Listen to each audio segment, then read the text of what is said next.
बिस्मिल्लाहिर्रहमानिर्रहीम। मेरा नाम डॉक्टर मोहम्मद मासूम आलम है और मैं आपके इस कोर्स का इंचार्ज हूँ। इस कोर्स का नाम है थ्योरी ऑफ ऑटोमेटा।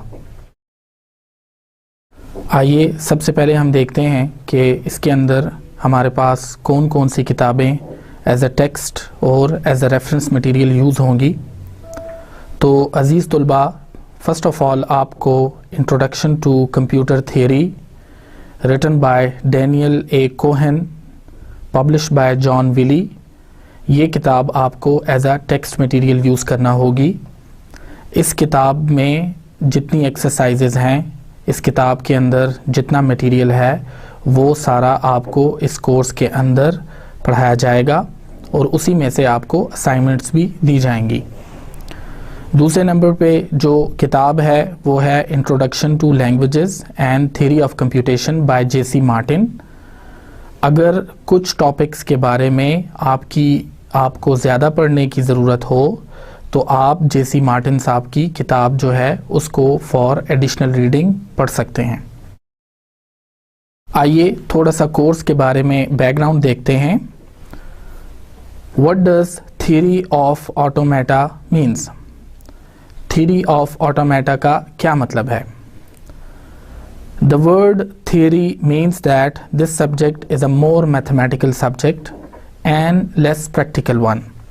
इससे मुराद ये है कि आपके और जितने कंप्यूटर साइंस के सब्जेक्ट्स हैं जो कि प्रोग्रामिंग से रिलेटेड हैं, ये सब्जेक्ट उनकी तरह से इतना प्रैक्टिकल नहीं है, लेकिन फिर भी इसमें कुछ ना कुछ प्रैक्टिकल इन्वॉल्व है। However, this subject is the foundation of many practical subjects. लेकिन दूसरे तौर पे आप सबको ये रियलाइज़ करना बहुत ज़्यादा ज़रूरी है कि इसमें जो थ्योरी आपको पढ़ाई जाएगी वो एक्चुअली बहुत से प्रैक्टिकल सब्जेक्ट्स में इस्तेमाल होती है। इस सब्जेक्ट के ऊपर आपका ग्रिप करना इंतहाई ज़्यादा ज़रूरी है। इस सब्जेक्ट में दी गई तमाम एग्जाम्पल्स जो हैं वो आपके सब्जेक्ट जो प्रैक्टिकल सब्जेक्ट्स हैं वहाँ पर यूज़ होंगी। ऑटोमेटा जो है वो प्लूरल है वर्ड ऑटोमेटन से और इससे मुराद है सेल्फ एक्टिंग। सेल्फ एक्टिंग से मतलब ये है कि इस सब्जेक्ट के अंदर जो स्ट्रक्चर्स, जो कंस्ट्रक्ट्स आपको पढ़ाए जाएंगे वो कुछ इस तरह के कंस्ट्रक्ट्स और स्ट्रक्चर्स होते हैं जिनको आप कुछ ख़ास इनपुट देंगे और वो कुछ ख़ास आउटपुट जनरेट करेंगे।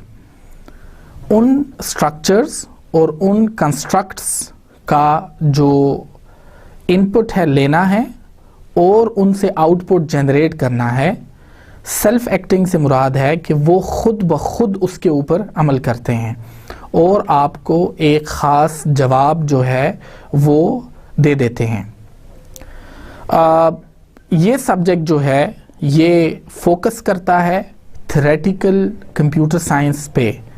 थ्योरेटिकल कंप्यूटर साइंस के एस्पेक्ट से मुराद ये है कि ये सब्जेक्ट जो है इसमें हम फोकस करेंगे वो तमाम एस्पेक्ट्स के ऊपर जो कि कंप्यूटर साइंस की थ्योरी पे बेस करते हैं, यानी कि वो एस्पेक्ट्स जिस पे के कंप्यूटर साइंस की फाउंडेशंस खड़ी हैं।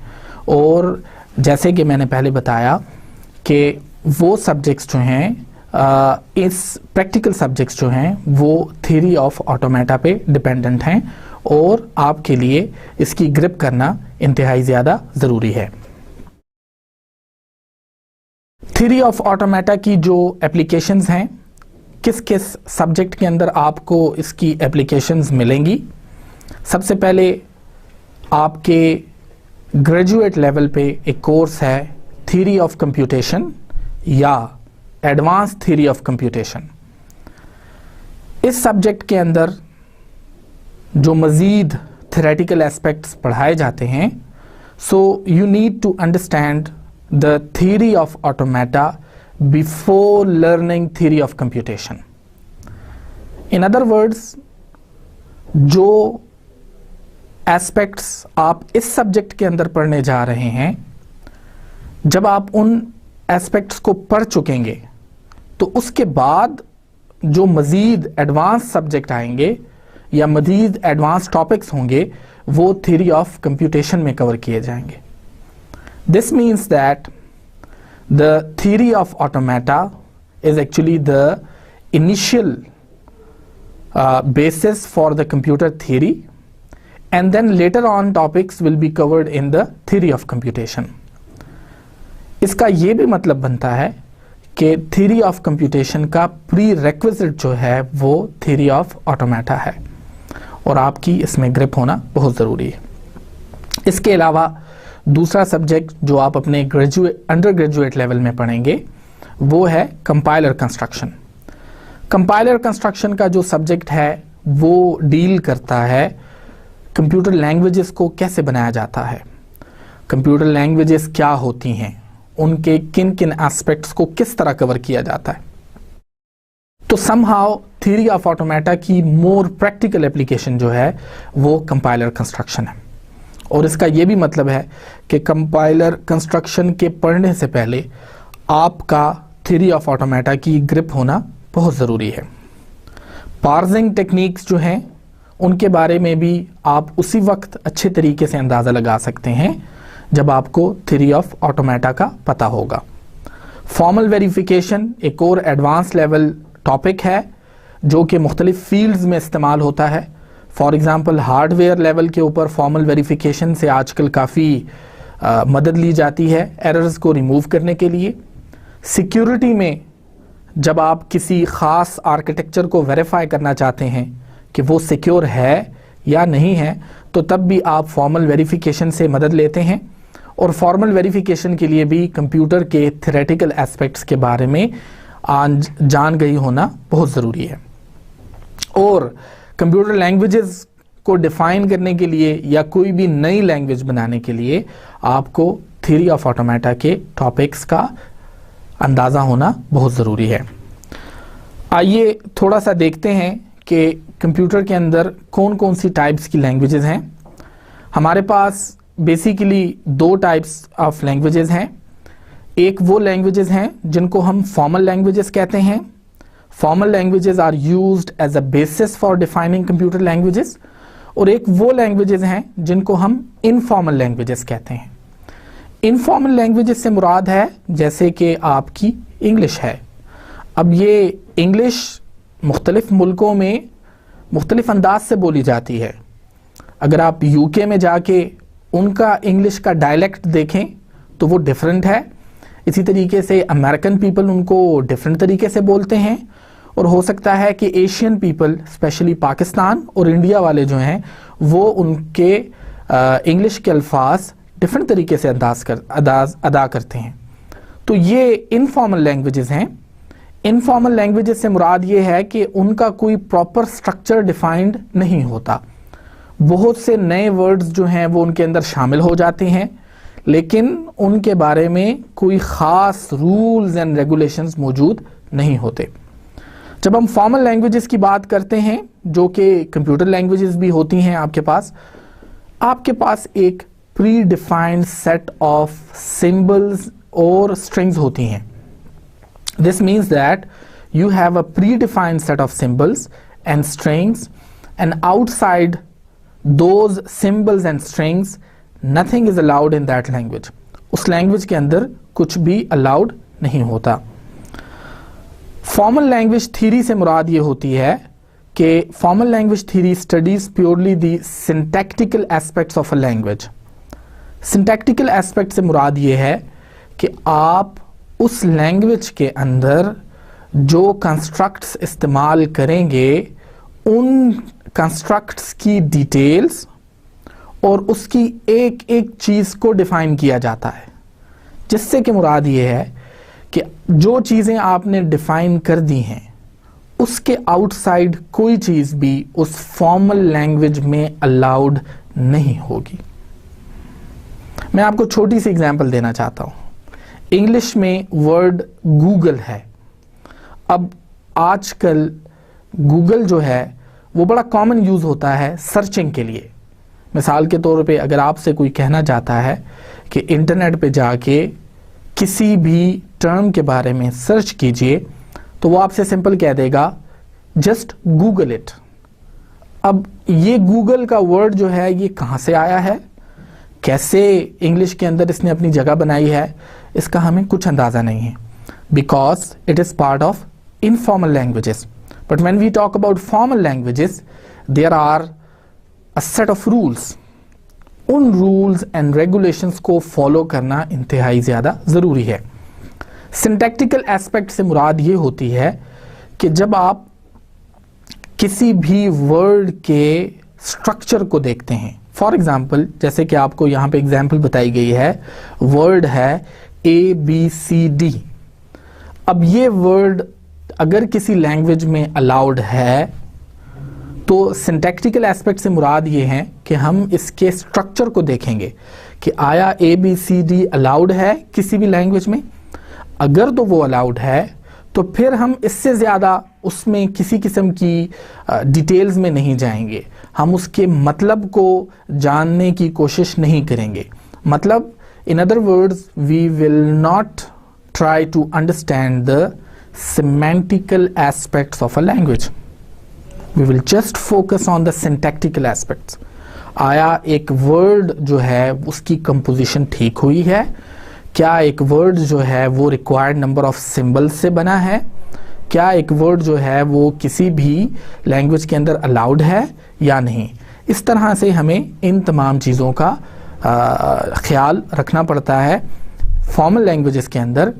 And formal languages are dealing with purely the syntactical aspects and not the semantical aspects. इसी तरीके से जैसे मैंने आपको एग्जांपल दी इनफॉर्मल लैंग्वेजेस की, तो इनफॉर्मल लैंग्वेजेस में सेमेंटिकल एस्पेक्ट्स बहुत ज़्यादा इंपॉर्टेंट होते हैं। आइए आगे चलते हैं। फॉर्मल लैंग्वेजेस चूंकि थ्योरी ऑफ ऑटोमेटा हमारे सब्जेक्ट का बेसिक बिल्डिंग ब्लॉक है और इस सब्जेक्ट के अंदर हमारा फोकस ही ये होगा कि हम किसी भी लैंग्वेज को कैसे डिफाइन कर सकते हैं, हम स्टार्ट कहाँ से लेंगे, हम उसके अंदर कौन कौन से स्टेप्स परफॉर्म करेंगे और हम आखिर में उसको कंप्लीट कैसे करेंगे। This is going to be one of the most important task that we are going to do in this theory of automata. कैसे आप एक फॉर्मल लैंग्वेज को डिफाइन करते हैं, कहाँ से स्टार्ट करेंगे, कहाँ आप उसमें बहुत सी डिटेल्स को ऐड करेंगे और कैसे आप उसकी तमाम डिटेल्स को आखिर में फिनिश करके एक ख़ास लैंग्वेज में ट्रांसफॉर्म करेंगे। तो हमारे पास जो बेसिक एलिमेंट है फॉर्मल लैंग्वेजेस का उसे अल्फ़ाबेट्स कहा जाता है। अल्फ़ाबेट से मुराद होती है एक नॉन एम्प्टी सेट। आइए इसकी डेफिनेशन पढ़ते हैं। Finite non-empty set of symbols is called an alphabet. एक ऐसा सेट जो कि नॉन एम्प्टी होता है और उसके अंदर सिंबल्स डिफाइंड होते हैं, इसको हम अल्फ़ाबेट कहते हैं। इसको डिनोट किससे किया जाता है? It is denoted by the Greek letter sigma. ये जो आपके सामने एक सिग्मा टाइप लेटर बना हुआ है अजीज तुलबा, दिस इज कॉल्ड सिग्मा। पूरे कोर्स के अंदर आप इस सिंबल को या इस लेटर को यूज करेंगे for denoting the symbols and in a set, and this sigma is called alphabet. Example में आप देखिए, आपके पास 1 2 3 तीन अल्फाबेट्स डिफाइंड हैं। पहली वाली एग्जाम्पल में आप देख सकते हैं आपके पास 3 अल्फाबेट्स डिफाइंड हैं, 1 2 3। दूसरे में देखें आपके पास एक बड़ी इंटरेस्टिंग लैंग्वेज आपके पास डिफाइन हुई है और उस लैंग्वेज के जो मेन कंस्टिट्यूएंट्स एलिमेंट्स हैं वो आपके पास 0 और 1 है। आप गेस कर सकते हैं कि ये आपके पास कौन सी लैंग्वेज की बात हो रही है। हाँ बिल्कुल ठीक, ये है कंप्यूटर की लैंग्वेज। कंप्यूटर, जैसे कि आपको अंदाज़ा है, आपको पता है कि कंप्यूटर सिर्फ और सिर्फ 1 और 0 को अंडरस्टैंड करता है।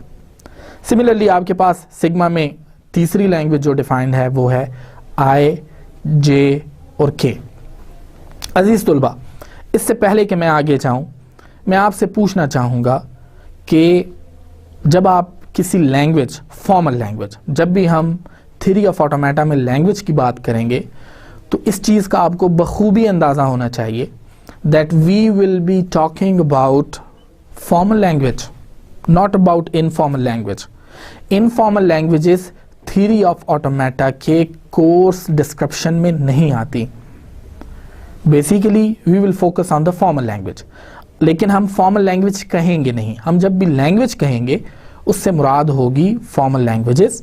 और जब आपसे पूछा जाए कि फॉर्मल लैंग्वेजेस क्या हैं, तो फॉर्मल लैंग्वेजेस सिंटैक्टिकल एस्पेक्ट्स पे फोकस करती हैं, रूल्स एंड रेगुलेशंस डिफाइन किए जाते हैं, और basic building block formal languages का जो है वो है आपके पास अल्फ़ाबेट। जब आप किसी भी अल्फ़ाबेट को डिफाइन करते हैं, सवाल ये पैदा होता है कि ये अल्फ़ाबेट एक्चुअली क्या डिस्क्राइब करता है। अगर मैं दूसरी वाली एग्जांपल लूं, sigma is equal to 0,1। Sigma is equal to 0,1 से मुराद ये है कि एक्चुअली आप जो भी इस लैंग्वेज के अंदर अलाउड होगा वो 0 और 1 से मिल के बनेगा। ये एक इंपॉर्टेंट पॉइंट है। अगर आप पहली वाली लैंग्वेज की बात करें तो उसके अंदर 1, 2, 3 है। इससे मुराद ये है कि उसमें सिर्फ 1, 2 और 3 से मिल के जो भी आपके पास कंस्ट्रक्ट बनेगा या कोई भी स्ट्रिंग बनेगी वो 1, 2 और 3 से मिल के बनी होनी चाहिए। आइए आगे चलते हैं। कंप्यूटर लैंग्वेजेस की कुछ एग्जाम्पल्स। हो सकता है आपने अपने प्रीवियस कोर्सेज में इसमें से कोई लैंग्वेज पढ़ी हो या आपका ऑलरेडी इनके साथ कोई ना कोई एक्सपीरियंस हो। तो जो फॉर्मल लैंग्वेजेस की एग्जांपल आपके सामने हैं उसमें सी लैंग्वेज है, जावा लैंग्वेज है, C++ है, इसी तरीके से आपके पास विजुअल जावा भी है और विजुअल C++ भी है। तो इस तरह की वो तमाम लैंग्वेजेस एग्जिस्ट करती हैं। लेकिन अजीज़ तुलबा, यहाँ पे मैं ये बताना ज़रूरी समझता हूँ कि इन तमाम लैंग्वेजेस के बिहाइंड जो थ्योरी काम कर रही है वो एक्चुअली आपकी थ्योरी ऑफ ऑटोमेटा है। इसकी मिसाल आप इस तरह ले सकते हैं कि जैसे आप एक घर बनाना चाह रहे हैं। अब उस घर के लिए जो आपको एक नक्शा बनाना पड़ता है, घर ऐसे तो नहीं बनाया जाता। First of all you need to build a map, you need to take an approval of the map. आपको वो मैप जो है उस नक्शे को पहले अप्रूवल लेना पड़ता है। तो similarly when you are designing a computer language, actually you need to design that language, you need to fix the theoretical foundations of that language. So how you are going to fix that theoretical foundation? Theory of automata course is all about fixing those theoretical foundations. उसके बाद alphabets के बाद हमारे पास जो नया aspect है या alphabets के अंदर जो सिंबल्स डिफाइन किए जाते हैं, उन सिंबल्स की कॉम्बिनेशन से जो वर्ड हमारे पास बनते हैं उनको स्ट्रिंग्स कहा जाता है। For example, a string is formed by combining various symbols from N alphabet. मुख्तलिफ सिंबल्स को कंबाइन करने के बाद एक अल्फ़ाबेट को बनाया जाता है। अल्फ़ाबेट से मुख्तलिफ कॉम्बिनेशंस को इकट्ठा करके जो आपके पास वर्ड्स बनते हैं उनको आप स्ट्रिंग्स कहते हैं। मिसाल के तौर पे पिछले आपने उसमें देखा आपके पास सिग्मा इज इक्वल टू 1,0 था। अब आप उसकी वेरियस कॉम्बिनेशंस कर सकते हैं। आप मिसाल के तौर पे 0 भी ले सकते हैं, आप 1 भी ले सकते हैं, और आप 1, 1, 0, 0, 1 और 1 भी ले सकते हैं। इसके अलावा और भी बहुत सी कॉम्बिनेशंस ले सकते हैं। अब ये तमाम कॉम्बिनेशंस जो आपने बनाई इनको स्ट्रिंग्स कहा जाता है। स्ट्रिंग्स या वर्ड्स कहा जाता है जो किसी भी लैंग्वेज से बिलोंग करती हैं। इसी तरीके से हमारे पास है A, B सिग्मा है। When we see this thing, तो उसमें अब जो वर्ड्स हमारे पास हैं या जो स्ट्रिंग्स हैं हमारे पास A, B, B, B, B, B और फिर B। इसी तरीके से 4 टाइम्स A और 4 times B and then B. इस तरह से मुख्तलिफ कॉम्बिनेशन से स्ट्रिंग्स को बनाया जाता है। स्ट्रिंग्स जो हैं वो अल्फ़ाबेट्स पे डिपेंड करती हैं। एक बहुत इम्पॉर्टेंट स्ट्रिंग जो कि हम अपने इस कोर्स में बार बार पढ़ेंगे उसे कहते हैं एम्प्टी या नल स्ट्रिंग। एम्प्टी या नल स्ट्रिंग क्या होती है? A string with no symbol, ऐसी स्ट्रिंग जिसके अंदर कोई सिंबल ना हो, उसको डिनोट किया जाता है स्मॉल ग्रीक लेटर लैम्डा से या कैपिटल ग्रीक लेटर लैम्डा से। It is called an empty और नल स्ट्रिंग। इसको एम्प्टी या नल स्ट्रिंग कहा जाता है।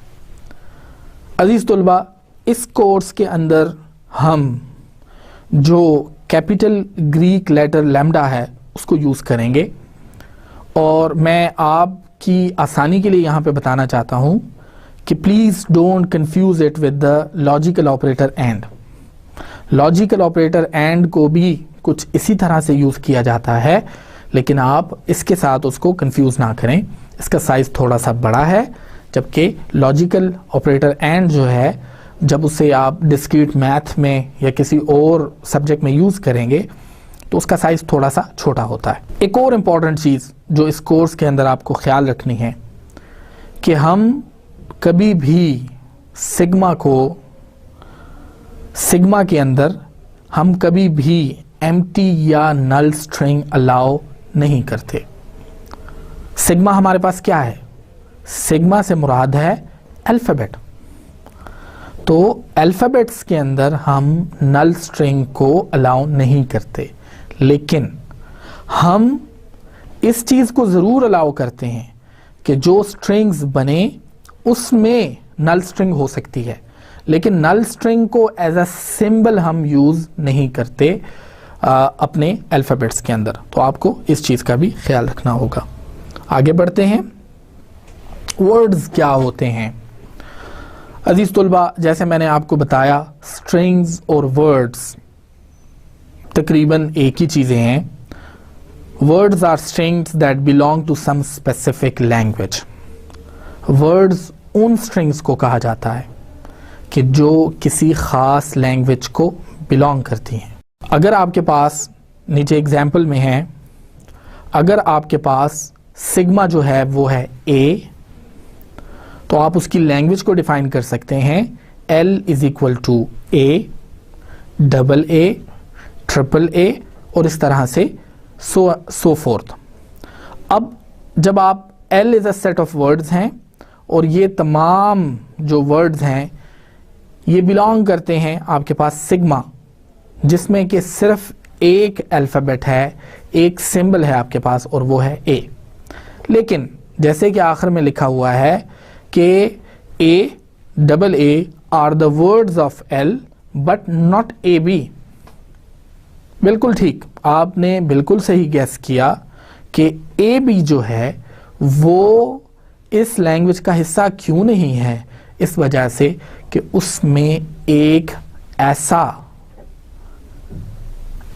अल्फ़ाबेट आ गया है विच इज कॉल्ड बी, और वो बी जो है वो सिग्मा का हिस्सा नहीं है। तो अजीज तुलबा, हमें इस चीज का अंदाजा हुआ कि स्ट्रिंग्स जो हैं वो वर्ड्स हो सकती हैं, लेकिन ऐसी भी स्ट्रिंग्स हो सकती हैं जो कि वर्ड्स ना हो। वर्ड्स स्पेसिफिकली उन स्ट्रिंग्स को कहा जाता है कि जो किसी खास लैंग्वेज को बिलोंग करती हैं।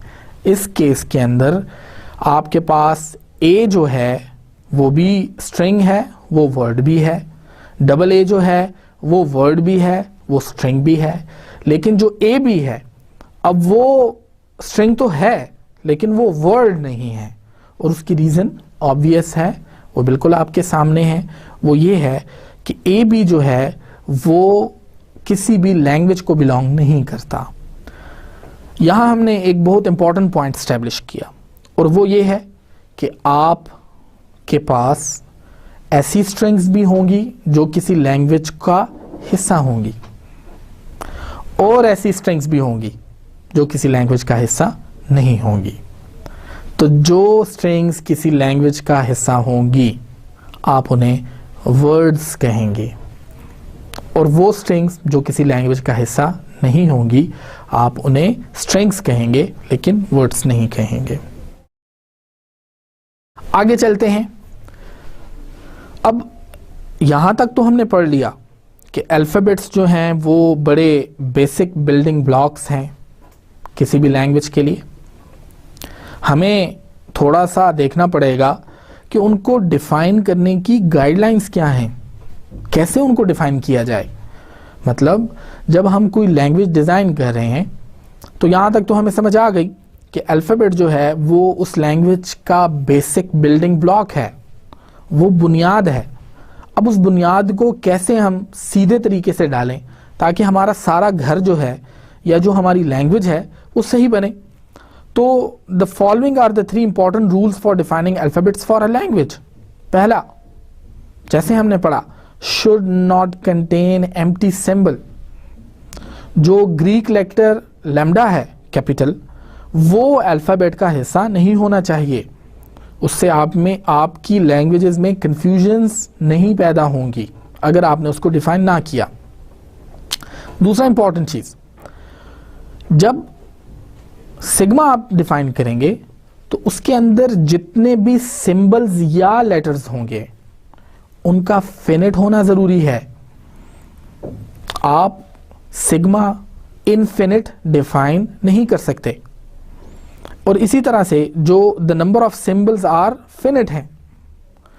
थर्ड और बहुत इंपॉर्टेंट पॉइंट जो है वो ये है कि अल्फ़ाबेट्स को इस तरह से डिफाइन किया जाता है कि उनमें कम से कम एम्बिग्विटी हो, कंफ्यूजन उसके अंदर किसी किस्म का प्रॉब्लम ना हो। अच्छा, अब हम पढ़ते हैं अगली आने वाली 2 स्लाइड्स में कि एम्बिग्विटी क्या है, एम्बिग्विटी अल्फ़ाबेट्स में कैसे आती है और क्या करके उनको रिमूव किया जा सकता है। तो आइए, आपके सामने एक एग्जाम्पल दी गई है जिसमें कि सिग्मा 1 आपके पास डिफाइंड है ए, ये जो है ये आपके पास स्मॉल लेटर और कैपिटल लेटर ए है। इसी तरह से बी है आपके पास, and similarly you have D. अब आपके पास ये 4 सिंबल्स हैं या 4 अल्फ़ाबेट्स हैं, ये डिफाइन किए गए हैं। इसी तरीके से आप सेकंड अल्फ़ाबेट देखिए। Now consider an alphabet sigma 2 is equal to A, then again capital A, small letter A, this is 1 symbol, then you have B and then you have D, और आपके पास एक स्ट्रिंग है जो कि A B and then A, capital letter A. अब हमसे सवाल ये पूछा गया है कि क्या ये स्ट्रिंग इस सिग्मा का पार्ट है, सिग्मा 2 का, या नहीं है। आया इसमें कोई कंफ्यूजन एग्जिस्ट करती है? तो हमें देखते हैं कि इसमें क्या कंफ्यूजन एग्जिस्ट करती है और उसको किस तरह से रेक्टिफाई किया जा सकता है। अब ये जो स्ट्रिंग हमने पढ़ी, इस स्ट्रिंग को 2 तरीके से डिवाइड किया जा सकता है, 2 तरीके से इसके टुकड़े टुकड़े किए जा सकते हैं। इसकी फैक्टराइजेशन की जा सकती है, इसकी टोकनाइजेशन की जा सकती है, मतलब कि इसको छोटे छोटे हिस्सों में डिवाइड करके इस चीज का पता लगाया जा सकता है कि आया ये स्ट्रिंग इस सिग्मा से बिलोंग करती है या नहीं। This string can be factored in 2 different ways. We have A, B and A, और सेकेंड जो है वो आपके पास A, B and A, which shows that the second group cannot be identified as a string defined over sigma is equal to A, B. उसकी reason ये है कि जब हम इससे पिछली वाली स्लाइड में जाते हैं और हम देखते हैं तो हमारे पास सिग्मा 2 के अंदर A, B और D डिफाइंड है, लेकिन जब हम इस स्ट्रिंग को देखते हैं तो यहां पे हमारे पास A, B स्ट्रिंग आ गई है जो कि अल्फ़ाबेट का हिस्सा नहीं है।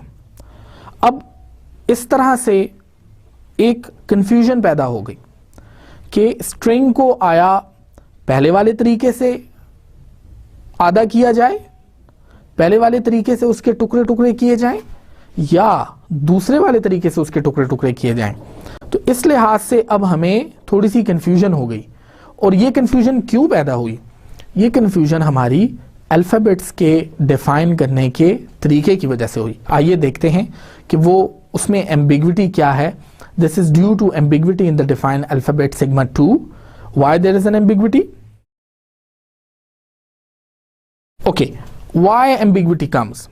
A computer program first scans A as a letter belonging to sigma 2, while for the second letter the computer program will not be able to identify the symbols correctly. उसकी reason ये है कि जो आपके पास अल्फ़ाबेट 2 डिफाइन है, आप यहाँ पे देखिए तो नाजरीन आपको नज़र आएगा कि यहाँ पे A, B और D 4 डिफाइंड है आपके पास। अब इसमें पहला वाला जो सिंबल है वो भी A से स्टार्ट होता है, दूसरे वाला जो सिंबल है वो फिर A से स्टार्ट होता है। ये है असल कंफ्यूजन। तो किसी भी अल्फ़ाबेट के अंदर अगर आपके पास सिंबल्स जो हैं वो इस तरह से डिफाइंड हैं, जैसे A है, फिर उसके बाद स्मॉल a और कैपिटल A है, तो ये कंफ्यूजन नहीं बना था। लेकिन अगर आपके पास जैसे कि यहाँ पे डिफाइंड है, ये आपके पास एक कैपिटल A है और फिर उसके बाद आपके पास कैपिटल A और स्मॉल a। कंफ्यूजन ये है आपके पास कि कैपिटल A जो है ये आपके पास दोबारा रिपीट हो गया है। तो इस चीज़ को अवॉइड करने के लिए आप अल्फ़ाबेट्स को इस तरह से डिफाइन करेंगे कि उसके अंदर आपके पास इस तरह की कोई कंफ्यूजन ना हो कि आपके पास जो सिंबल स्टार्ट हुआ है और वो सिंबल दोबारा किसी और भी लेटर के लिए स्टार्ट हुआ है, तो इससे आपके पास कंफ्यूजन बनेगी और इस तरह का मसला आपके पास बन सकता है जहां पे कि स्ट्रिंग की फैक्टराइजेशन आपके लिए पॉसिबल नहीं होगी। ये हम पढ़ चुके कि वाई एम्बिग्विटी कम्स, मैंने बता दिया आपको, और एम्बिग्विटी का रूल भी मैंने आपको बता दिया कि एम्बिग्विटी को हटाने का तरीका क्या है। The alphabets should be defined in a way that letters consisting of more than one symbols should not start with a letter already being used by some other letter। Alphabet के अंदर कोई भी ऐसा सिंबल आपने define नहीं करना जो कि ऑलरेडी किसी और सिंबल के प्रीफिक्स के तौर पे यूज हो चुका है। अब एम्बिग्विटी की कुछ एग्जांपल्स आपके सामने हैं। सिग्मा 1 में आप देखें, सिग्मा 2 आपके पास डिफाइंड है। सिग्मा 1 को वैलिड अल्फ़ाबेट क्यों कहा जाता है? इस वजह से कि उसके अंदर कोई एम्बिग्विटी नहीं है, कोई भी लेटर जो है वो रिपीट इस तरह से नहीं हुआ कि वो किसी दूसरे सिंबल के प्रीफिक्स के तौर पे यूज़ हुआ हो, लेकिन सिग्मा 2 जो है वो इनवैलिड है। इसी तरीके से जो दूसरी एग्जांपल आपके सामने रखी गई है, sigma 1 is equal to A, AB, AC, और सिग्मा 2 जो है वो आपके पास A, BA और CA है। So in this case sigma 1 is an invalid alphabet whereas sigma 2 is a valid alphabet। अजीज तलबा, अब यहाँ तक का आपने स्ट्रिंग्स को भी देख लिया, अल्फ़ाबेट्स को भी देख लिया, नल स्ट्रिंग की कंपोजिशन भी देख ली। अब हम जाते हैं कुछ आगे और अब हम स्ट्रिंग्स के ऊपर मुख्तलिफ किस्म के ऑपरेशंस परफॉर्म करेंगे। तो जो सबसे पहला ऑपरेशन मैं आप लोगों को बताना चाहता हूँ स्ट्रिंग के ऊपर, वो है लेंथ ऑफ स्ट्रिंग, स्ट्रिंग की लंबाई के बारे में जानना। डेफिनेशन पढ़ते हैं। The length of string S denoted by S, ये जो दो पाइप साइन आपको नजर आ रहे हैं इनको मॉडुलस कहा जाता है और इससे आप डिनोट करते हैं कि आप किसी भी स्ट्रिंग की लेंथ के बारे में जानना चाहते हैं या आप उसको रिप्रेजेंट करना चाहते हैं। Is the number of letters और symbols in the string. Example, sigma is equal to A, B, and suppose you have S is equal to A, A B और बी। जब आप एस की लेंथ मालूम करना चाहेंगे, जैसे कि मैंने आपको बताया, ये आपके पास जो एस यहाँ पे आपके पास मौजूद है, this is actually the modulus operator. ये जो दो आपके पास पाइप साइन यहाँ पे यूज हुए हैं, इससे मुराद है कि आप उसकी लेंथ के बारे में पता करना चाहते हैं। अब आप इनको काउंट कर लें, इसमें कितने सिंबल्स हैं। तो आपके पास 1 2 3 4 और 5। इस वजह से इसका आंसर जो है वो आपके पास क्या आ गया। आइए मजीद कुछ एग्जांपल्स देखते हैं। अब हमारे पास अल्फाबेट है ए बी एंड डी। हमारे पास 4 सिंबल्स हैं। हमारे पास ए है, ये एक सिंबल है। इसी तरीके से बी और इसी तरीके से हमारे पास है डी। अब हम जब एक स्ट्रिंग लेते हैं, suppose A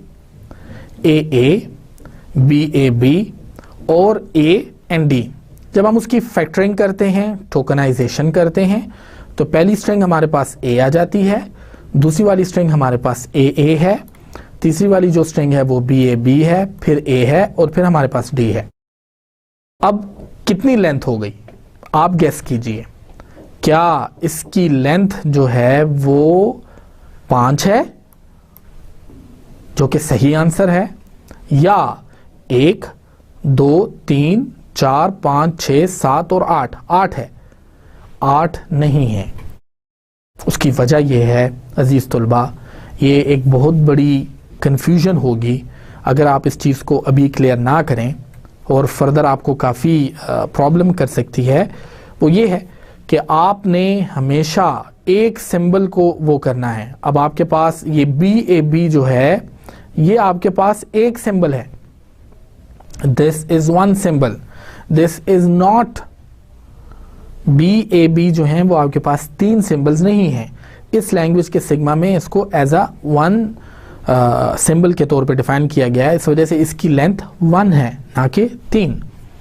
so one important point two note here is that A has a length 1 and not 2। वही पॉइंट जो मैंने अभी आपके गोशगुजार किया। अब सवाल ये पैदा होता है कि लेंथ ऑफ स्ट्रिंग्स तो हमें पता चल गई, उसको हम मॉडुलस ऑपरेटर से रिप्रेजेंट करते हैं। सवाल ये पैदा होता है कि ओवर n अल्फाबेट्स हम इस चीज को कैसे डिफाइन करेंगे। अगर हमारे पास अल्फाबेट्स की तादाद 2 है, तो वो तमाम स्ट्रिंग्स जिनकी लेंथ 2 होगी वो कितनी होंगी, उनकी तादाद कितनी होगी। इसी तरीके से अगर हमारे पास अल्फाबेट्स की तादाद 3 है, तो फिर हम अगर स्ट्रिंग्स जो है 3 लेंथ की स्ट्रिंग्स लेना चाहते हैं तो उनकी तादाद कितनी होगी। तो एक जनरल सा फॉर्मूला जो इस वक्त आपके सामने स्क्रीन पे मौजूद है, number of strings of length m। String की लेंथ है आपके पास m, defined over alphabet of n। n से मुराद है अल्फाबेट्स सिग्मा के अंदर कितने सिंबल्स डिफाइंड हैं, तो वो हमेशा होगी n raise to the power m। n raise to the power m से मुराद है कि जितने आपके पास अल्फाबेट्स हैं और जितने आपके पास स्ट्रिंग्स आपको चाहिए उस लेंथ में चाहिए, तो उसकी जो मेजरमेंट होगी या उसका जो फॉर्मूला होगा वो n raise to power m से आप एक्चुअली उसे वो करेंगे। उसके कुछ एग्जाम्पल हम पढ़ते हैं। The language of strings of length 2। String की लेंथ हमें चाहिए 2 और अल्फाबेट्स जो हैं वो हमारे पास हैं a, b। अब अल्फाबेट्स भी 2 हैं, a, b, स्ट्रिंग की लेंथ भी 2 है। तो एग्जाम्पल में बताया गया है आपके पास जो बन सकते हैं जिनकी लेंथ 2 है, 2 से ज्यादा की भी स्ट्रिंग्स हो सकती हैं, लेकिन आपको 2 की चाहिए। तो a b एंड b, ये 4 हो गई। हमने ये कैसे मालूम किया, तो नंबर ऑफ स्ट्रिंग्स जो होंगी वो 2 रेज़ टू पावर 2 होंगी, जो कि बराबर आ जाता है 4 के। Similarly language of strings of length 3 defined over sigma is equal to a, b। अब 3 की जब हम मालूम करना चाहते हैं तो आप देखेंगे A B, A B A, B double A double B, B A B A और ट्रिपल बी। अब अगर आप इन्हें काउंट करें तो ये आपके पास टोटल 8 बनती हैं। अब इन 8 के बारे में हमें कैसे पता चला कि ये 8 आएंगी? तो वो मैंने जैसे आपको फॉर्मूला बताया, अल्फ़ाबेट्स की तादाद है 2, स्ट्रिंग्स की लेंथ जो है वो है 3, तो 2⁻³ से आपके पास 8 आ गया। अजीज तुलबा, इसके बाद जो कंस्ट्रक्ट या जो हम पढ़ने जा रहे हैं that is called reverse of a string. किसी भी स्ट्रिंग का रिवर्स कैसे लिया जाता है? Reverse of a string S is denoted by reverse of S या S⁻⁴, and it is obtained by writing the letters of S in a reverse order। देखिए example में बताया गया है, स्ट्रिंग है ABC, जब आप उसका रिवर्स करेंगे तो आपके पास आ जाएगी C, B और A। यहाँ अजीज तुलबा एक और कंफ्यूजन पैदा हो सकती है, और वो अगेन उसी सूरत में होगी अगर आपने अल्फ़ाबेट्स के सिंबल्स को सही तरीके से अंडरस्टैंड नहीं किया। इस केस में हमारे पास सिग्मा जो है वो है A, B और C, 3 लेटर्स पे मुश्तमिल है।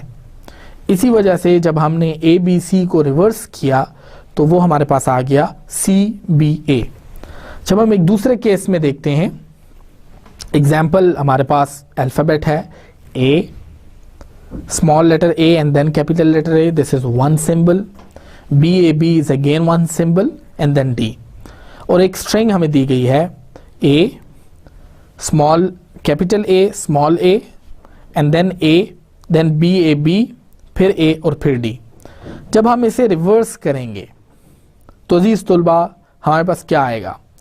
क्या हमारे पास D A B A B A A A आएगा या D A B A B A A और A आएगा?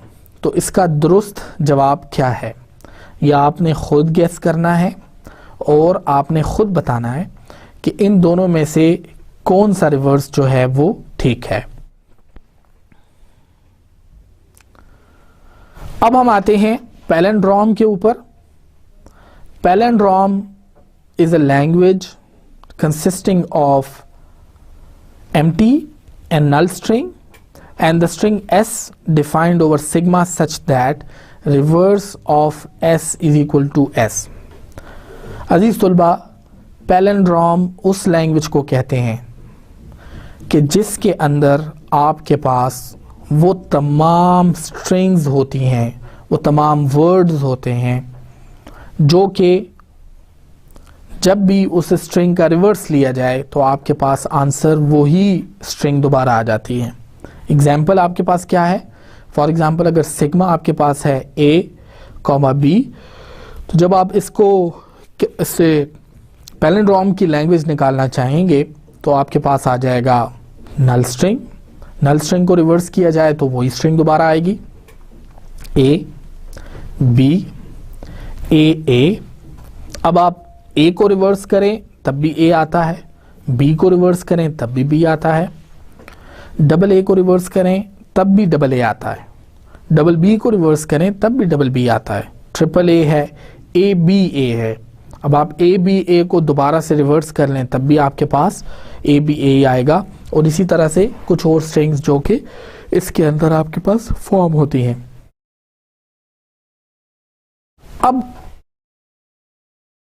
अगला जो टॉपिक हमारा है वो थोड़ा सा आपकी ज़्यादा कंसंट्रेशन मुझे चाहिए उसके लिए, how to form a palindrome string. String palindrome जो है उसको कैसे बनाया जाए। तो अगले आने वाली 4-5 स्लाइड्स के अंदर हम इस चीज़ का इंतहाई बारीकी से मुतालिया करेंगे कि पैलिंड्रोम की स्ट्रिंग किस तरह बन सकती है। देखिए, अगर तो स्ट्रिंग की लेंथ है 1 तो उस सूरत में उसका रिवर्स जो है वो खुद वही स्ट्रिंग होगी। जैसे मिसाल के तौर पे आप रिवर्स करें किसी भी स्ट्रिंग को कि जिसकी लेंथ आपके पास 1 है, उस सूरत में आपके पास सपोज एग्जाम्पल स्ट्रिंग है s is equal to a। जब आप उसी स्ट्रिंग को रिवर्स करेंगे तो आपके पास वही स्ट्रिंग दोबारा आ जाएगी। एक और एग्जाम्पल देखते हैं। अगर s इज इक्वल टू है b, तो जब आप रिवर्स ऑफ b करेंगे तो तब भी आपके पास b आ जाएगा। और फाइनली अगर आपके पास सिग्मा है a, small a and then a, b a b and d, तो जब आप इसको रिवर्स करेंगे, फॉर एग्जांपल इसमें आपके पास एक सिंबल जो है वो है a and capital letter a। जब आप इसको रिवर्स करेंगे तो फिर आपके पास दोबारा से स्मॉल a और कैपिटल लेटर a आ जाएगा। यहाँ मैं आपको ये बात बताना बहुत ज़रूरी समझता हूँ कि आपके पास स्मॉल लेटर a और capital letter a, this is one symbol, ये एक सिंबल है। और इस चीज़ को आप याद रखिएगा, जब भी आप इसको रिवर्स करेंगे तो आपके पास यही स्ट्रिंग दोबारा आ जाएगी। अब how to form a palindrome string. Palindrome string को कैसे बनाया जा सकता है, इसी टॉपिक को हम कंटिन्यू कर रहे हैं। और हमने देखा कि जब स्ट्रिंग की लेंथ 1 होती है तो उस स्ट्रिंग को रिवर्स करना जो है उसका मतलब यही है कि आप उसको एज इट इज़ उसी तरह से लिख दें। लेकिन अगर स्ट्रिंग ऑफ लेंथ हो जो कि ग्रेटर देन 1 हो, तो फिर हमारे पास कुलिया जो है वो ये है कि आप एक स्ट्रिंग को लिखें और साथ ही उसके रिवर्स को लिख दें। जो यहाँ पे आपको फॉर्मूला बताया गया है वो आप देख सकते हैं कि आपके पास है s और आपके पास है रिवर्स ऑफ s। तो इससे मुराद ये है कि अगर आपके पास एक स्ट्रिंग है ए बी, तो अगर आप उसका रिवर्स लिख दीजिए बी ए, तो ये आपके पास एक पैलिंड्रोम हो गया। मिसाल के तौर पे अगर एक स्ट्रिंग है आपके पास ए बी, जब आप इसको रिवर्स करेंगे तो आपके पास आ जाएगा A B which is one symbol again, then A B again one symbol reversed and then A. तो अब ये आपके पास एक पैलिंड्रोम बन जाएगा। तो स्ट्रिंग की लेंथ अगर एक से ज्यादा हो तो फिर आप पैलिंड्रोम कुछ इस तरह से बना सकते हैं। Length of palindrome. अब लेंथ ऑफ पैलिंड्रोम से मुराद ये है कि अगर जैसे हमने अभी पिछली स्लाइड्स में पढ़ा, हमारे पास पैलिंड्रोम की लेंथ जो है वो एक भी हो सकती है स्ट्रिंग की लेंथ के साथ, और हमारे पास पैलिंड्रोम की लेंथ जो है वो एक से ज़्यादा भी हो सकती है। अब सवाल ये पैदा होता है कि अगर पैलिंड्रोम की लेंथ इवन है तो उस सूरत में तो हमारे पास जो स्ट्रिंग बनेगी वो s और रिवर्स ऑफ s होगी। अच्छा, अब अजीज तुलबा इसमें जो बहुत इंपॉर्टेंट पॉइंट है वो ये है कि s और आपके पास जो रिवर्स ऑफ s है, इसमें s की जो लेंथ है वो n है आपके पास। जब आप n लेंथ की बात करते हैं और उससे आगे आपने रिवर्स लगा दिया, तो इससे हमें ये अंदाज़ा हुआ कि हमारे पास जो अल्फ़ाबेट्स की अगर तादाद 2 है तो इसका मतलब है कि हमारे पास पैलिंड्रोम जो हैं वो 2n होंगे। यानी कि हमारे पास स्ट्रिंग की लेंथ है n और अल्फ़ाबेट्स की तादाद है अगर 2, क्योंकि ऑलरेडी हमने वो फॉर्मूला पढ़ा हुआ है कि हमारे पास अल्फ़ाबेट्स की तादाद अगर 2 है और स्ट्रिंग की लेंथ हमें 2 चाहिए तो हम करेंगे 2 अगर स्ट्रिंग की तादाद हमें स्ट्रिंग की लेंथ 3 चाहिए तो हम करेंगे 2 इसी तरीके से जब हम पैलिंड्रोम के इस s और रिवर्स ऑफ s के स्ट्रक्चर को देखते हैं तो आप यहाँ पे देखिएगा कि हमारे पास s है, फिर हमारे पास रिवर्स ऑफ s है। अब ये जो s आपके पास है अजीज तुलबा, इसकी लेंथ है n। अगर अल्फ़ाबेट्स की तादाद हो 2 तो इसका मतलब है कि आपके पास जो स्ट्रिंग ऑफ लेंथ n होंगी वो 2n होंगी। तो 2n की मदद से आप 2n स्ट्रिंग्स जो हैं वो बना सकते हैं। यहाँ पे जो बात मैंने आपको बताई उसके बारे में दोबारा से आपको बता देता हूँ। As we know that string is of length n and the number of symbols in the alphabet is 2, which shows that there are as many palindromes of length 2n as there are the strings of length n. That is, the required number of palindromes are 2n। ये n जो है ये string की length है और ये जो 2 है ये आपके पास अल्फ़ाबेट्स हैं। अल्फ़ाबेट्स आपके पास 2 हैं। मिसाल के तौर पे a, b भी हो सकता है, मिसाल के तौर पे 1, 0 भी हो सकता है। इसी पॉइंट को जब हम अपने जहन में रखते हैं तो हम थोड़ा सा आगे उसको स्टडी करते हैं कि अगर लेंथ ऑफ द पैलिंड्रोम हो ऑड, अभी तक हमने जो बात की वो लेंथ ऑफ द पैलिंड्रोम थी इवन। तो जब इवन है हमारे पास, देखें स्ट्रिंग की लेंथ अगर 1 है तो फॉर्मूला है s is equal to reverse of s, आपके पास पैलिंड्रोम का फॉर्मूला। अगर आपके पास स्ट्रिंग की लेंथ 1 से ज्यादा है तो फिर आपके पास 2 केसेस हैं। अगर तो स्ट्रिंग की लेंथ इवन है तो फिर s और रिवर्स ऑफ s से आपके पास पैलिंड्रोम आ जाता है। लेकिन अगर स्ट्रिंग की लेंथ आपके पास ऑड है तो फिर आपको थोड़ा सा मजीद काम करना होगा। मिसाल के तौर पे हम सबसे पहले देखते हैं कि ऑड लेंथ का पैलिंड्रोम होता कैसे है। देखिए हमारे पास जो इस वक्त एग्जांपल में आप देख सकते हैं ये एक ऑड लेंथ पैलिंड्रोम है। टोटल लेंथ 1, 2, 3, 4, 5, 6 और 7 है। 7 इज एन ऑड नंबर। अब ये कैसे बना है हम बनाने की तरफ तवज्जो दे रहे हैं। हमारा टॉपिक यहीं से स्टार्ट हुआ था कि पैलिंड्रोम की लेंथ जो है वो किस तरह से बनाई जा सकती है। तो हमारे पास अज़ीज़ तुलबा आप देख सकते हैं ABC is a string, then symbol A and then CBA।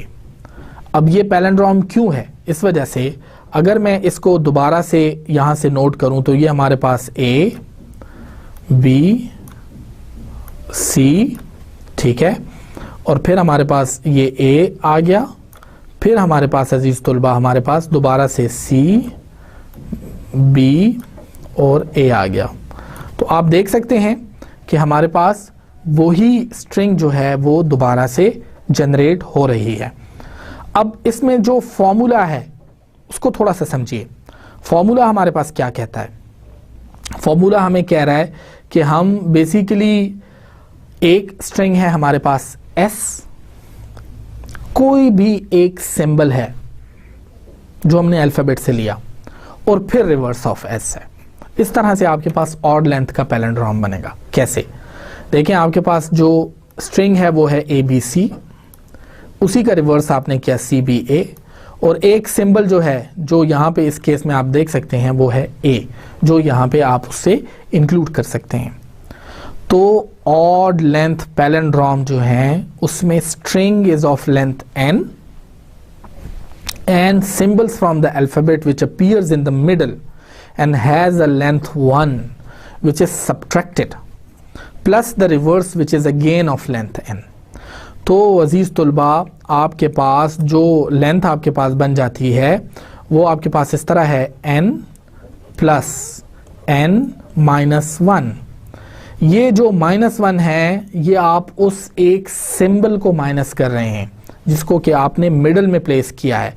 मिसाल के तौर पे अगर आप यहाँ पे देखें तो आपके पास ये जो A है ये आपके पास मिडल में आता है, तो आप इसको माइनस कर रहे हैं। इसी तरीके से अगर मैं यहाँ से देखूँ तो ये आपके पास बन जाता है 2n माइनस 1। n और n जो है वो स्ट्रिंग और उसके रिवर्स को रिप्रेजेंट करते हैं, जबकि -1 से मुराद है कि वो एक सिंबल जो कि हम एक्चुअली मिडल में रख रहे हैं उसे हम माइनस करते हैं। Thus it is 2n minus 1। लेकिन and for example we have a palindrome ABCA so it is formed by the string. कैसे इसको बनाया गया है? S is equal to ABC A और reverse of A B C. तो n-1 से मुराद है बेसिकली कि वो एक सिंबल को माइनस किया जिसकी लेंथ 1 है +1, तो ये आपके पास अजीज तुलबा बन जाता है 2n-1।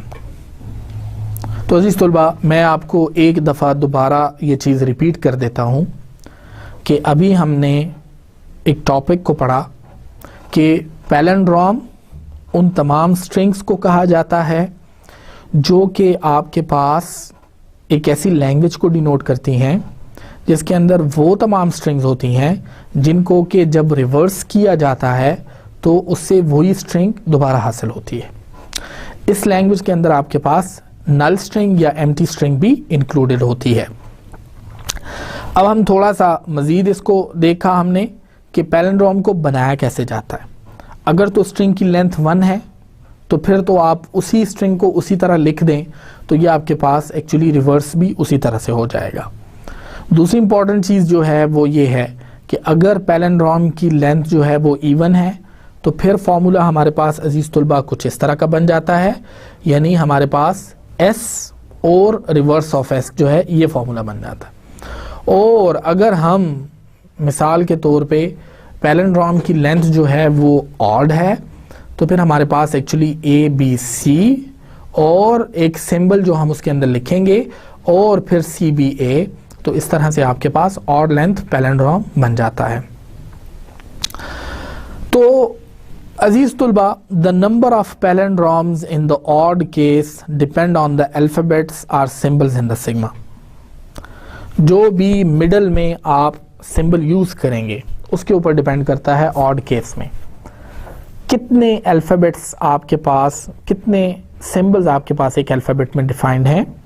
आपने सिग्मा के अंदर कितने अल्फाबेट्स को डिफाइन किया है उन सब को आप ऑड लेंथ पैलिंड्रोम में बारी बारी लिखेंगे। मिसाल के तौर पे suppose if the number is 2 that is sigma is equal to a, b।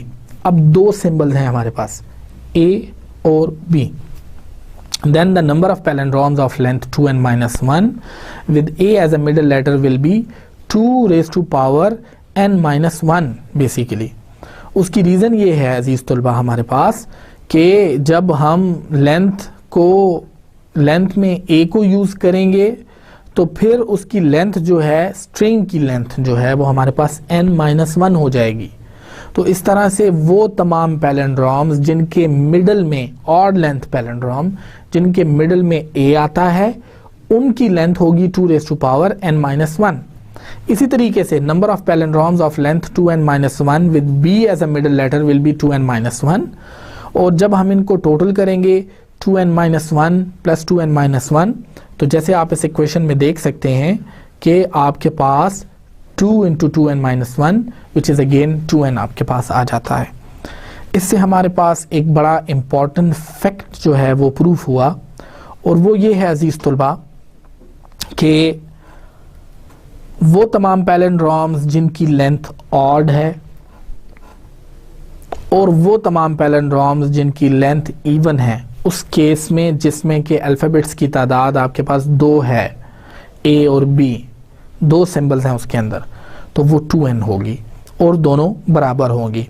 आइए इसकी मज़ीद एग्जांपल देखते हैं। हमारे पास लेक्चर 1 की समरी हमारे पास ये है कि आज हमने इसके बारे में पढ़ा कि definition of the word automata क्या होती है। थोड़ा सा मैं आपको दोबारा बता देता हूँ कि ऑटोमेटा जो है वो प्लूरल है ऑटोमेटान का और इससे मुराद है सेल्फ एक्टिंग। सेल्फ एक्टिंग से मुराद है कि ऐसे सिंटैक्टिकल रूल्स जो हैं वो डिफाइन किए जाते हैं कि जिसकी मदद से ऑटोमेटिकली वर्ड जो है वो डिफाइन होते हैं।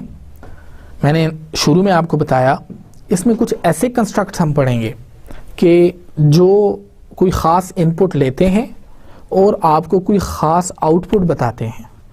तो इस लिहाज से automata is a self acting type of subject but it focuses on the theoretical aspects of computer science.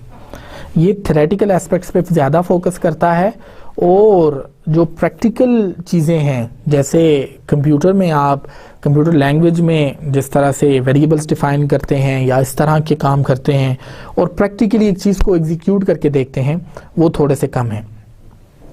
लेकिन मैं यहाँ पे अजीज़ तुलबा आपको पहले लेक्चर की समरी में ये भी बता दूँ कि इस कोर्स में हम एक बहुत इम्पॉर्टेंट टूल के बारे में पढ़ेंगे जिसका नाम है JFlap, और इस टूल की मदद से आप अपने तमाम जो थ्योरी ऑफ ऑटोमेटा में सब्जेक्ट्स हैं, जो एस्पेक्ट्स हैं जो आपने पढ़े हैं, उसकी प्रैक्टिकल इम्प्लीमेंटेशन जो है वो भी आप कर सकेंगे। फिर हमने टाइप्स ऑफ लैंग्वेजेस को पढ़ा। टाइप्स ऑफ लैंग्वेजेस से मुराद वो तमाम लैंग्वेजेस हैं जो कि इनफॉर्मल लैंग्वेजेस हैं।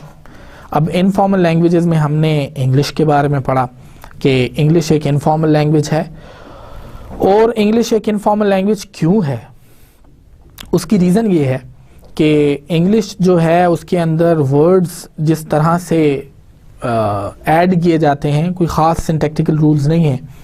और वहाँ पे मैंने आपको एग्जांपल दी वर्ड गूगल की। गूगल एक कंपनी का नाम है जो कि सर्च इंजन से उन्होंने अपना काम स्टार्ट किया, और आजकल वो इतने मशहूर हैं या उनका सर्च इंजन इतना पॉपुलर है जिसकी वजह से लोग अक्सर ये कहना मुनासिब समझते हैं कि आप गूगल कर लें रादर देन सर्चिंग। तो जो कंप्यूटर लैंग्वेजेस हैं जो कि फॉर्मल लैंग्वेजेस होती हैं, उनमें कुछ ख़ास सिंटैक्टिकल रूल्स होते हैं। उन सिंटैक्टिकल रूल्स को फॉलो करते हुए कोई भी वर्ड उसमें शामिल किया जा सकता है। लेकिन अगर कोई वर्ड उन सिंटैक्टिकल रूल्स को फॉलो ना करे तो फिर आप उस लैंग्वेज के अंदर उसको शामिल नहीं करेंगे। ये एक ख़ासियत है, एक प्रॉपर्टी है आपकी सिंटैक्टिकल लैंग्वेजेस की, जो कि फॉर्मल लैंग्वेजेस हैं, और वो इस कोर्स का मेन टॉपिक है हमारा। एम्प्टी और नल स्ट्रिंग के बारे में हमने पढ़ा। सबसे पहले एम्प्टी और नल स्ट्रिंग को समझने से पहले या उसकी समरी को अंडरस्टैंड करने से पहले हमें अल्फ़ाबेट्स को देखना पड़ा। अल्फ़ाबेट्स एक ऐसा सेट डिफाइन करता है जिसके अंदर के हमारे पास वेरियस सिंबल्स होते हैं, और ये वो बेसिक बिल्डिंग ब्लॉक्स होते हैं जो कि एक्चुअली आपकी लैंग्वेज की इमारत को तामीर करने में आपको मदद देते हैं। उसकी एग्जांपल में मैंने आपको बताया कि जैसे घर में जो एक बेसिक बिल्डिंग ब्लॉक लगा होता है वो ईंट है, आपके पास एक ब्रिक है, तो this alphabet is actually an example like that. जो आपके पास सिंबल्स इसके अंदर डिफाइंड होते हैं, उन्हीं से आप स्ट्रिंग्स और वर्ड्स को बना के एक्चुअली आप एक लैंग्वेज को डिफाइन करेंगे। एम्प्टी और नल स्ट्रिंग के बारे में जब हमने पढ़ा, ऐसी तमाम स्ट्रिंग्स जो कि किसी भी अल्फ़ाबेट के सिंबल से मिलके बने और इसके अलावा उसमें कोई सिंबल्स डिफाइंड ना हो, दिस इज़ कॉल्ड एम्प्टी और नल स्ट्रिंग। अल्फ़ाबेट्स के बारे में अजीज़ तुलबा हमने पढ़ा कि ये सिग्मा से डिनोट होता है, और हम इसे ग्रीक लेटर सिग्मा से डिनोट करेंगे। वर्ड्स के बारे में हमने एक बड़ी इम्पॉर्टेंट डिफरेंस हमने पढ़ा, that words are strings but all strings are not words. और बिल्कुल आपने सही गेस किया, जैसे कि मैंने आपको वहाँ पे इसका डिफरेंस भी बताया था कि वर्ड्स जो होते हैं वो किसी ख़ास लैंग्वेज से बिलोंग करते हैं। किसी ख़ास लैंग्वेज को बिलोंग करना वर्ड्स के लिए ज़रूरी है, लेकिन स्ट्रिंग्स के लिए ये चीज़ ज़रूरी नहीं है, और उसकी हमने एग्जांपल वहाँ पे देखी थी। उसके बाद एक इम्पॉर्टेंट टॉपिक जो हमने पढ़ा वो था length of strings. Length of string से मुराद ये है कि आप किसी भी स्ट्रिंग की लेंथ कैसे मालूम करेंगे। अजीज़ तुलबा, यहाँ पर मैं आपको ये बात बता देना बहुत ज़रूरी समझता हूँ, और ये आपके लिए एक मेजर कन्फ्यूजन भी हो सकती है कि लेंथ ऑफ द स्ट्रिंग्स से मुराद है length of the symbols. Symbols को डिफाइन कैसे किया गया है उसके बारे में आपको यहाँ पे बताया जाता है। अगर आपकी लेंथ के अंदर 4 सिंबल्स हैं, आपके अल्फ़ाबेट्स के अंदर 4 सिंबल्स हैं, तो उसकी लेंथ जो होगी किसी भी स्ट्रिंग की वो 4 ही होगी। इसी तरीके से फिर उसके बाद हमने पढ़ा कि पैलिंड्रोम क्या होता है। Palindrome is actually a specific language which includes only those strings that when reversed give the same string again, same string आपके पास आती है। तो पैलिंड्रोम आपके पास उस तरह का एक सेट है, एक ऐसी लैंग्वेज है जिसके अंदर आप उसको डिफाइन करते हैं। अजीज तुलबा, उसके बाद हमने एक इंतहाई इम्पॉर्टेंट टॉपिक पढ़ा और वो ये था कि हम पैलिंड्रोम बनाते कैसे हैं। तो उसके बनाने के लिए हमने 2 या 3 फार्मूलास को देखा।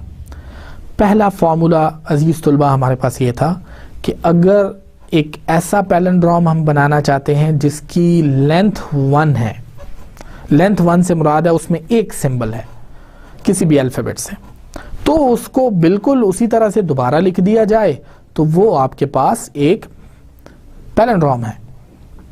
मिसाल के तौर पे अगर आपके पास जो सिग्मा जो है वो डिफाइन है अजीज तुलबा, सिग्मा इज इक्वल टू ए, ठीक है। अगर आप इसकी लेंथ मालूम करना चाहते हैं किसी भी स्ट्रिंग के साथ, तो आप देखिए आपके पास आ जाएगा s इज इक्वल टू ए, और अगर आप इसी का रिवर्स लेना चाहें तो वो आपके पास दोबारा आ जाता है a ही आ जाता है। तो यहाँ पे आपको ये बताया गया कि अगर स्ट्रिंग की लेंथ 1 है तो पैलिंड्रोम बनाने का तरीका ये है कि आप सिंपल उस स्ट्रिंग को वहाँ पे राइट कर दें। दूसरी इंपॉर्टेंट चीज़ ये थी कि इवन लेंथ पैलिंड्रोम को कैसे बनाया जाता है। इवन लेंथ पैलिंड्रोम जो हैं वो आपके पास s और रिवर्स ऑफ s की मदद से बनाए जाते हैं। You have s and then you have reverse of s। किसी स्ट्रिंग को आप लिखें और फिर उसके बाद आप रिवर्स ऑफ s को दोबारा लिख दें। रिवर्स करते हुए इस बात का ख्याल रखना इंतहाई ज़्यादा ज़रूरी है कि आपने सिंबल्स को उल्टा नहीं करना, सिर्फ उनका ऑर्डर जो है वो चेंज कर देना है। तो इससे आपके पास एक पैलिंड्रोम दोबारा बन जाता है। ये आपके पास इवन लेंथ पैलिंड्रोम है। ऑड लेंथ में अजीज तुलबा एक बहुत इंपॉर्टेंट फार्मूला जो हमने पढ़ा वो ये था कि हम किसी भी स्ट्रिंग को लिखते हैं, फिर किसी एक सिंबल को हम लेते हैं अल्फ़ाबेट में से, और फिर उसके बाद उसी स्ट्रिंग को दोबारा रिवर्स कर देते हैं। तो इससे जो हमारे पास लेंथ आती है वो है n - 1 + n। This n - 1 represents कि आपने स्ट्रिंग लिखी, उसमें से 1 सिंबल जो है वो माइनस कर दिया जो आपके पास मिडल में आ रहा है, और फिर उसके बाद आपने दोबारा n लिख दिया। तो इस तरह से आपके पास 2n - 1 जो है वो स्ट्रिंग की लेंथ आ जाती है। अजीज तुलबा, इसी के इख्तिताम पे मैं आपको गुड बाय कहूँगा, और नेक्स्ट लेक्चर में इंशाल्लाह ताला हम इसके कुछ मज़ीद एस्पेक्ट्स को स्टडी करेंगे। Thank you very much.